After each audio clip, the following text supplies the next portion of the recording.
রাজের ঘরে গিয়ে সবার সাথে কথা বলার পরে অনুমান করলাম রাজ ফ্রেশ হওয়ার মধ্যেই সারা ঘরে ফুল সাজানো হয়েছে, আর ড্রয়িং রুমের দরজায় ফুলের পাহাড় থাকায় বেরোতে পারেনি রাজ।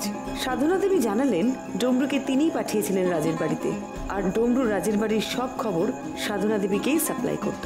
রাজের পাশের ফ্ল্যাটের প্রতিবেশিনীর থেকে জানলাম যে তিনি সন্ধে নাগাদ দেখেছিলেন রাজের ফ্ল্যাটে অনেক ফুলের বুকে আনা হচ্ছে। রাজ ঘুমিয়ে পড়ার পর কেবিন অ্যাটেন্ডেন্টও অন্য রুমে ঘুমিয়ে পড়ে। এর 1 ঘন্টার মধ্যেই রাজের বাড়ির লোক এসে তাকে মৃত দেখতে পায়। রাজের অক্সিজেন নলে একটা অদ্ভুত গন্ধ পেলাম। গন্ধটা খুব চেনা চেনা, আর মাটিতে পড়ে থাকতে দেখলাম একটা সাদা প্লাস্টিকের টুকরো। এই সব কিছু আমি পরীক্ষার জন্য ল্যাবে পাঠালাম। মাসিমা, আপনি একটু বসুন, এখানে বসুন। আপনিও বসুন। না, আমি ঠিক আছি। বলছি, ভোর রাতের থেকে দৌড়দৌড়ি করছেন, আমি কিছু খাবার ব্যবস্থা করি আপনার জন্য। না না, আমার গলা দিয়ে কিছু নামবে না মিসেস সূর্য। আমি বাইরে থেকে খুব শক্ত থাকার চেষ্টা করছি, কিন্তু ভেতরটা যে কি আমার জন ছেলেটা চলে গেল একটা মায়ের কাছে, যে এটা কতটা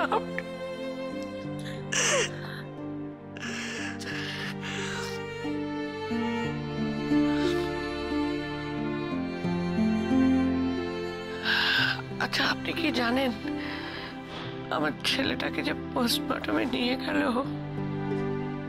ওর দেহটা কখন ছাড়বে? আমি তো ঠিক বলতে পারবো না, অরূপকে জিজ্ঞেস করতে হবে। দেহটা নিয়ে কাটাছেঁড়া করবে, খুঁজে দেখবে কোনো অস্বাভাবিকতা আছে কিনা।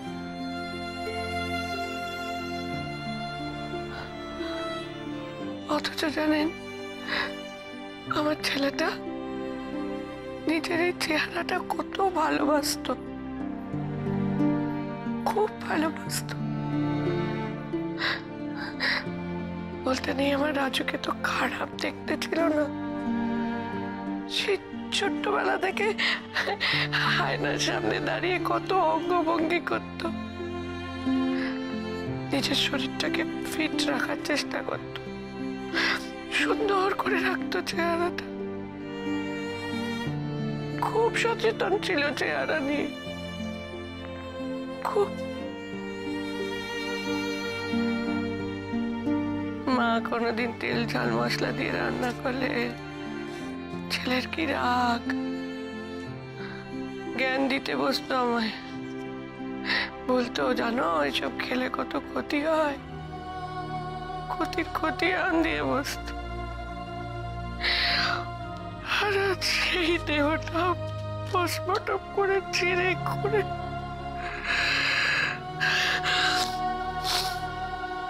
নিশ্চয়ই কর্মফল। কর্মফল? কর্মফল? কর্মফল বলছেন কেন? কাকে দোষ দেবো বলুন তো, কাকে? এই জীবনটা তো নিজের ইচ্ছে বেছে নিয়েছিল, লাগাম ছাড়া হয়ে চলছিল। তার পরিণতি হতেই আসলে আমরা তো সাধারণ মানুষ। মাসিমা, আপনার ছেলের উপর নজর রাখার জন্য কি আপনি ডমরুকে এই বাড়িতে পাঠিয়েছিলেন?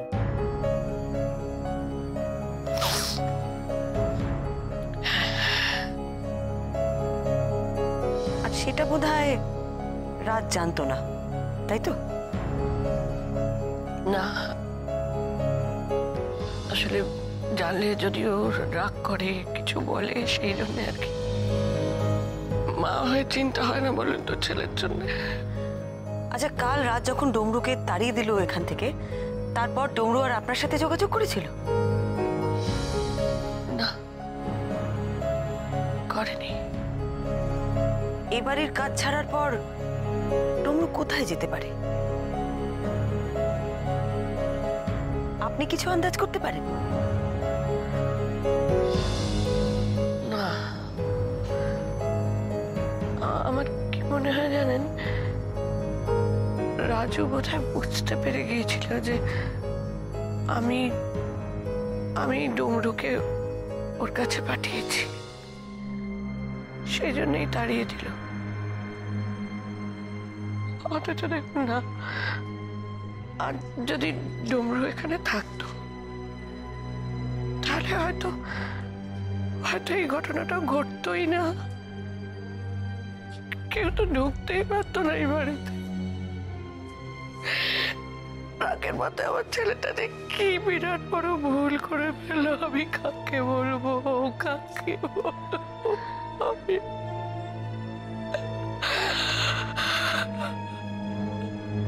স্যার বলো। স্যার, রাজের বিল্ডিংয়ের সিকিউরিটিকে জিজ্ঞাসাবাদ করা হয়েছে। কি বললো সিকিউরিটি? সে বলল সন্ধ্যের পর ফুলগুলো ঢোকাতে দেখেছে। ফুলগুলো বিল্ডিংয়ে ঢোকাতে দেখেছে?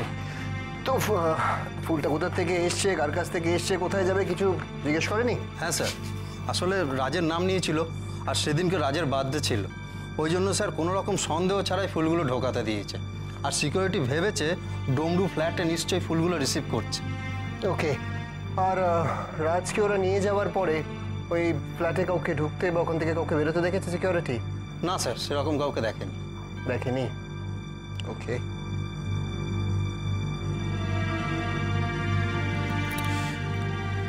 ডমরু যখন এ বাড়িতে ছিল তখন আপনি তার থেকে কি কি জানতে পেরেছিলেন মাসিমা? দেখুন, আমার কিন্তু সব কথা জানার দরকার, তা না হলে কিন্তু আমি আপনার ছেলের খুনের তদন্ত করতে পারবো না। তাই আমাকে সব কথা বলুন মাসিমা। আপনি তো চান আপনার ছেলের খুনিকে খুঁজে বার করতে, তাই প্লিজ আপনি যা কিছু জানেন আমাকে বলুন, এভাবে চুপ করে থাকবেন না।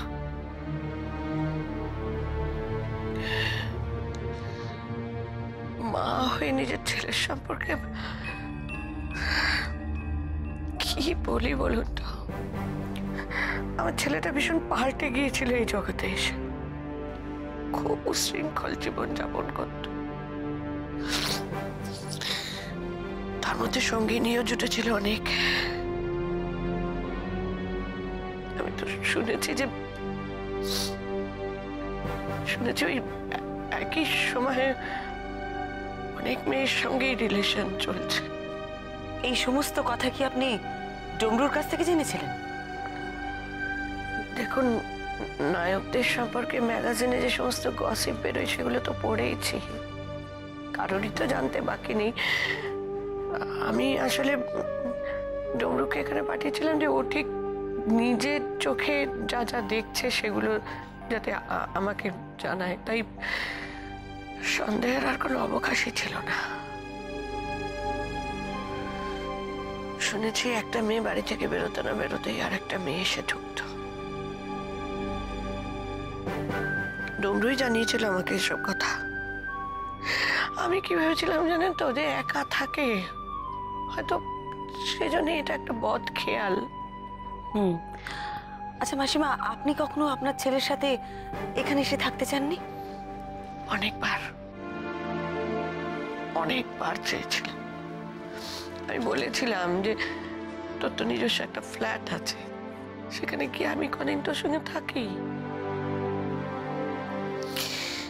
রাজি হয়নি, মানে বিভিন্ন কথা বলে এড়িয়ে যেত। হয়তো এই সমস্ত বদ খেয়ালের জন্যই রাজি হতো না। অনেকদিন জানেন আমাদের চুচুড়ার বাড়িতেও যায়নি। আমি তো ওই জন্য এবারে মাথা টিপে দিয়েছিলাম আর ভেবেছিলাম যে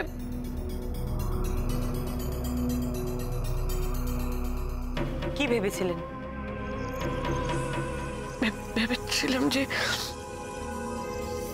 এবারে লজ্জার মাথা খেয়ে এবার ওর কাছে আমি এই সমস্ত ব্যাপারগুলো, মানে এই প্রসঙ্গগুলো উত্থাপন করব, এসব নিয়ে খোলাখুলি কথা বলবো ওর সঙ্গে। আমি তো মা, বলুন, ও কি করছে, ও যেটা করছে সেটা অন্যায় করছে, ভুল করছে, এটা তো আমাকেই ওকে বোঝাতে হবে, তাহলে আর কে বোঝাবে বলুন? কিন্তু শেষ রক্ষা তো হলো না। আপনি ডমরুর মুখে শুনেছিলেন যে রাজের অনেক মহিলার সাথে সম্পর্ক ছিল। কার কার সাথে সম্পর্ক ছিল সেটা আপনি আমাকে বলতে পারবেন? না, অত শত মেয়ের নাম আমি জানতাম না। তবে মনে হয় ওরা সবাই এই দুনিয়ারই, মানে এই রঙিন দুনিয়ার লোকজন। এই দুনিয়ায় এসে আমার ছেলের মাথাটা ঘুরে গেছে। আমাকে এ নিয়ে সুজয়ের সাথে কথা বলতেই হবে। ও নিশ্চয়ই জানবে কার কার সাথে রাজের ঘনিষ্ঠতা ছিল। দরকার হলে রাজের সমস্ত বান্ধবীদের সাথেও আমাকে কথা বলতে হবে। সবার সাথে এত ঘনিষ্ঠতা, কাউকে দিয়ে থাকতেই পারে এ বাড়ির চাবি। আর সেক্ষেত্রে মা, কি হয়েছে? থানা থেকে ফোন করেছিল, পোস্টমর্টম হয়ে গেছে। আমি ভাইকে আনতে যাচ্ছি। মাসিমা,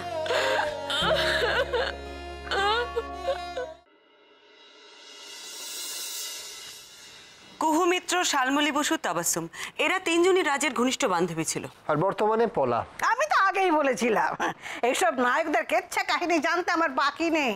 আর যে সাথে কাল ওর সাথে এক গন্ডা বান্ধবী জুটিয়েছে, আর সকলের সাথে ঢলাঢলি। তো এই পুরুষ মানুষ এইভাবে মরবে না তো কিভাবে মরবে বলো? এখন যদি ওরা রাজের ফ্রেন্ড হতে চায় তাহলে রাজ বেচারা কি করবে বলো? ও নিশ্চয়ই ভদ্রতা বশত না বলতে পারি। আচ্ছা তুই কি পাগল? ভদ্রতা বশত কেউ এতজনের সাথে অ্যাফেয়ার করে? মেজবতী, সেটা তো এখনো জানা যায়নি যে কে আসলে রাজকে ভালোবাসতো। বাকিরা হয়তো জাস্ট গুড ফ্রেন্ড। এই চুকা, আর টিভি থেকে টোকা কথাগুলো তোতা পাখির মতো আওড়াতে হবে না। ও দিদি ভাই শোনো, তুমি যাদের কথা বললে সবার সাথেই তো ওর ভালো ভালো প্রচুর হিট ছবি রয়েছে। তবে তাবাসসুমকে না আমার দারুণ লাগতো জানো। তার তাবাসসুমের সাথে ওই সিনেমাটা বলো, রোদ বৃষ্টি, তারপরে তুমি আর আমি, কি হিট করেছিল। শালমলীর সাথে তো রাজের বেস্ট জুড়ি ছিল, ওরা তো বেস্ট জুড়ির অ্যাওয়ার্ডও পেয়েছে। সব কটা ফিল্ম হিট, যেমন বেয়াদব, বদনাম, লাভ ইন প্যারিস। কিন্তু তাবাসসুমকে দারুণ দেখতে বল, এত সুন্দর। আমার কুহু মিত্রকে বেস্ট দেখতে, জানো তো বৌমনি, এই মহুয়ার না কুহুকে খুব পছন্দ।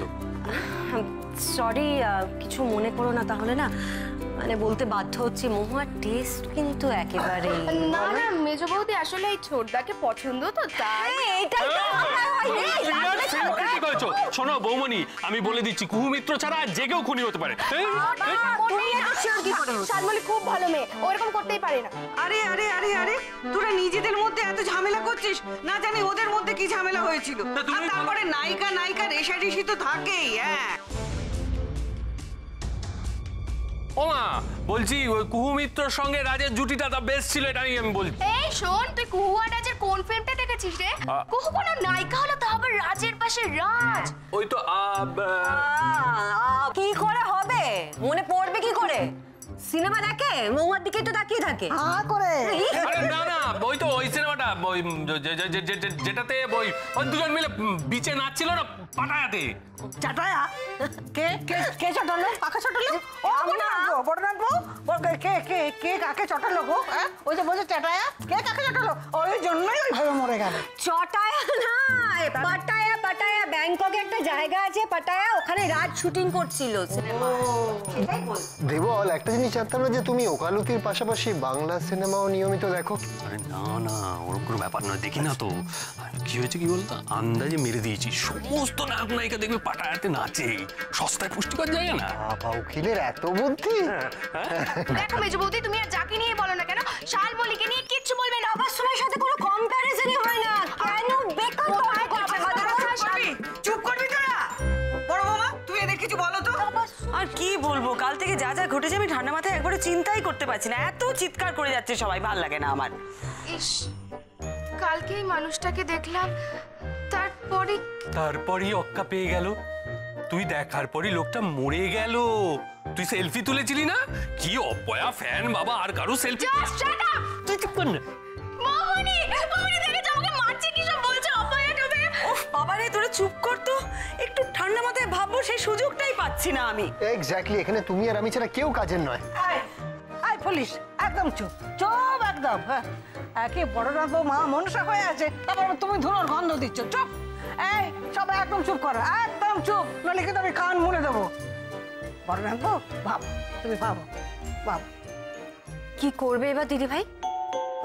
আমাকে আগে এই 3 নায়িকার সাথে কথা বলতে হবে, জানতে হবে এদের রাজের সাথে কতটা ঘনিষ্ঠতা ছিল। আমাকে আরো একটা কথা জানতে হবে, রাজের ফ্ল্যাটের ডুপ্লিকেট চাবি কার কাছে থাকতে পারে।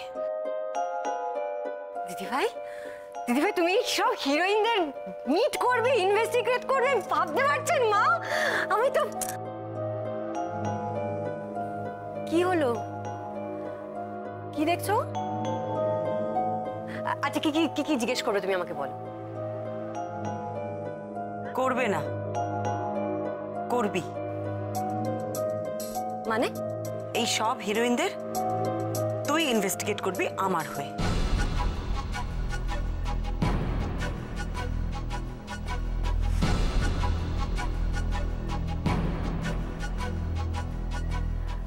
নন্দা, একটু আগেই তো আমি নামগুলো বললাম তোকে শোনা। হ্যাঁ, আর মিমির সঙ্গে ঝগড়া করছিলি না এদের নিয়ে, এর মধ্যে সব ভুলে গেলি, চিনতে পারছিস না এদের? আমার গলা শুকিয়ে যাচ্ছে গো, আমার হাতটা দেখো কিরকম ঠান্ডা হয়ে গেছে, আমার প্যালপিটেশন হচ্ছে। বলছি নন্দা, চিনতে গেলে তো চোখ লাগে আর মাথা লাগে, গলা দিয়ে কি হবে? তুমি বরং একটু গলাটা ভিজিয়ে নাও। কেন বিরক্ত করছো আমাকে? যাও তো এখন এখান থেকে। এসিও দাঁড়াবে অবস্থা দেখে। আমি দাঁড়াবো না। হ্যাঁ আমি পারবি। তুমি দেখো দিদি ভাই, তুই পারবি না? পারবি। আমি কেমন চিনতে পারি এদের? দেখো, কুহুমিত্র, পলা,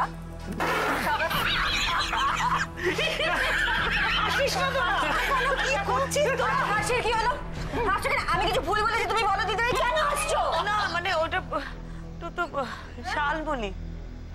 আরে শালমলি, ছেটার গাড়ির মতো আলুর দমের মতো তো চেহারা, তুই বলছিস এরকম? দাঁড়া আমি একটু পরীক্ষা করি। দেখো নন্দা, এই ছবিটা কার বলো তো? এটা হচ্ছে দেবযানী। এ কিন্তু রোগা নয়, বেশ নাদুস নুদুস চেহারা। বল আমি দেখি, দেখো দেবযানী এটা। বাবা নন্দা, এটা দেবযানী, বুঝলে? কি চেহারা রে, চেহারা নিয়ে অভিনয় করে। তাহলে না আমিও দেবযানী কে আবার? দেবযানী আবার ওমা এও খুন হলো, কি সব তা বলেনি, ও দেবযানী নয় না, তাহলে নাম হচ্ছে, ওর নাম হচ্ছে নন্দা, বুঝলে? ওর নাম হচ্ছে কমলা না বিমলা না অমলা। কি চাইছো একটু বলবে? কেন এরকম করতে চাইছি সুইটার? দরকার নেই তোমার। চুপ, কি শুরু করেছিস? হ্যাঁ, তোর উল্টোপাল্টা কথাগুলো থামাবি? হ্যাঁ, তুই আমাকে ঘাবড়ে দিচ্ছিস। আমি পারবো না, ইম্পসিবল, আমাকে কনফিউজ করে দিচ্ছে এরা পুরো। পারবি। নন্দা করছে দেখেছো তুমি? আচ্ছা জল খাবে? শান্ত করিস না, ওরম করিস। তুই পারবি, আমি বলছি তুই পারবি। দেখ ভালো করে ছবিগুলো দেখ। এদের যেটা করতে হবে, গিয়ে তোকে প্রশ্ন করতে হবে। হ্যাঁ, একটা ব্যাপার খুব ইম্পর্টেন্ট। কি ব্যাপার দিদি ভাই? তোর কথাবার্তা, চাল চলন, কোনো কিছুর মধ্যে যেন মনে না হয় যে তুই ইনভেস্টিগেট করতে গেছিস, বুঝেছিস? একটা ব্যাপার খুব ইম্পর্টেন্ট। কি ব্যাপার দিদি ভাই? তোর কথাবার্তা, চাল চলন, কোনো কিছুর মধ্যে যেন মনে না হয় যে তুই ইনভেস্টিগেট করতে গেছিস, বুঝেছিস? তুই গেছিস একজন রিপোর্টার হিসেবে তোর নতুন ম্যাগাজিনের জন্য রাজের ব্যাপারে ওদের কাছ থেকে জানতে। রাজের ব্যাপারে ওদের কাছ থেকে জানাটাই তোর প্রধান উদ্দেশ্য। নন্দা, মনে থাকবে তো?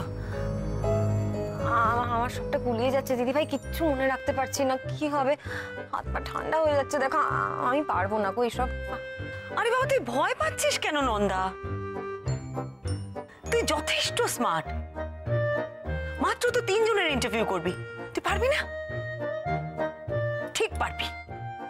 তাছাড়া দিনরাত যাদের নকল করছো তাদের সামনে থেকে দেখতে পারবে, আর দেখলেই বুঝতে পারবে তারা কত লেয়ার করে মেকআপ চড়ায়, বুঝেছো?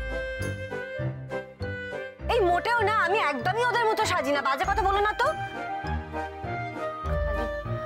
তুমি ছাড়ো তোর কথা, আমায় বলো কি বলতে। বলে দিলাম তো কি বলতে হবে।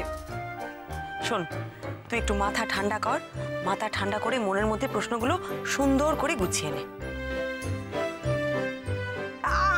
আমি বলবো। হ্যাঁ, ওই তো কিভাবে ফিল্ম লাইনে এলো, কি খেতে ভালোবাসে, আর কটা ছবির হিরোইন হয়েছে, তাই তো? এগুলো তো সব ওই গসিপ ম্যাগাজিনের কোয়েশ্চেন গুলো বলছে। আরে বাবা, মেজ বৌদি ওখানে কি করতে যাবে? মেজ বৌদি যাবে সেই সমস্ত ইনফরমেশন গুলো জোগাড় করতে, যাতে বৌমনির ইনভেস্টিগেট করতে সুবিধা হয়। আমি পারবো না দিদি ভাই, আমি অন্য কাউকে দাও না। রাগ করিস না। শোন না, একটু ঠান্ডা মাথায় চিন্তা কর যে আমি তোকে কি কি প্রশ্ন করতে বলেছি, তুই একটু মাথার মধ্যে সাজিয়ে নে। ওই তো তুমি বললে যে রাজ কেমন লোক ছিল, ওর ফ্ল্যাটে যেত কিনা আর কতটা ঘনিষ্ঠতা ছিল। না, এই কথাগুলো তো আমি বলেছি, কিন্তু শুধু এগুলোই তো নয়, আমি তো আরো অনেক প্রশ্ন বলেছি। আচ্ছা সেগুলো আচ্ছা আচ্ছা, খাতায় লিখে রাখতে বলেছিলাম তো, খাতায় লিখে রাখলে না কেন? এত ভুলো কেন? আচ্ছা আমি সব বুঝে গেলাম আর তুই বুঝতে পারলি? আমিও বুঝেছি, আমি আমার মাথায় গুলিয়ে যাচ্ছে। আচ্ছা মেজো বৌমা, তুমি এত লেখাপড়া করেছো, এত পড়া মনে রেখেছো, আর এই কটা প্রশ্ন মনে রাখতে পারছো না? দিদি ভাই, তুমি না মা ঠাম্মাকে পাঠিয়ে দাও ইন্টারভিউ নিতে। ঠাম্মা হোক রিপোর্টার। ভোটার? আরে এই তো সেদিন ভোট হলো, আমি তো ভোট দিলাম, আবার ভোট হবে কেন? যত সব বাজে কথা। নন্দা শোন না, তুই এখানে বস। ভালো না না না, লাগছে তুই না। বস বস বস, এখানে বস, মাথাটা ঠান্ডা করে, তুই রাগ করিস না। আমি যে প্রশ্নগুলো বলেছি সেটা মনে মনে চিন্তা কর। আচ্ছা দেখ, তুই যদি প্রথমে গিয়ে ওদের জিজ্ঞেস করিস রাজের সাথে ওদের সম্পর্কের কথা, ওরা সন্দেহ করবে না? প্রথমেই যেমন তুই জানতে চাইবি যে ওরা কটা ছবি একসাথে করেছে,